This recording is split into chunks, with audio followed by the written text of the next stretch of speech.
एक बार की बात है। एक जंगल में बहुत प्यारी सी छोटी सी हिरनी रहती थी। वो बहुत चंचल थी। एक जगह ज़्यादा देर नहीं रहती थी। दूसरे हिरनों की तरह उसे झुंड में रहना बिल्कुल भी पसंद नहीं था। इसी कारण वो सारा दिन इधर उधर घूमते रहती। एक दिन वो हिरनी घूमते घूमते नदी किनारे आ पहुंची।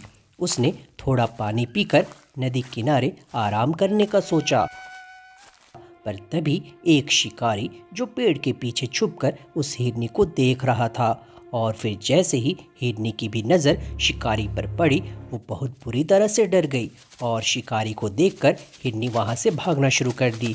कुछ दूर जाने के बाद हिरनी को एक मकई का खेत दिखा। उसने सोचा कि इससे पहले कि शिकारी आकर मेरा शिकार कर ले, उससे पहले ही मुझे इस खेत में जाकर छुप जाना चाहिए और शिकारी मुझे देख नहीं पाएगा और मैं बच जाऊंगी। और इतना कहकर हिरनी मकई के पौधे के खेत में जाकर छुप गई। मकई का पौधा काफी घना था, जिसके कारण हिरनी वहां आराम से जाकर छुप गई थी।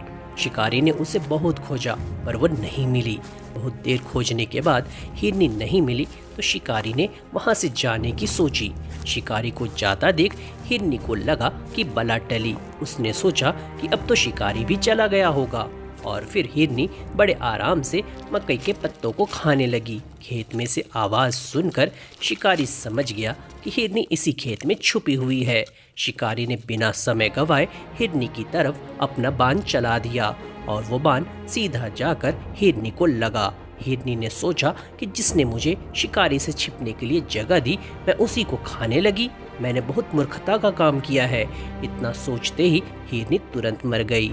इस कहानी से हमें ये सीख मिलती है कि लालच बुरी बला है। कभी भी लालच में आकर कोई भी काम जल्दबाजी में नहीं करना चाहिए।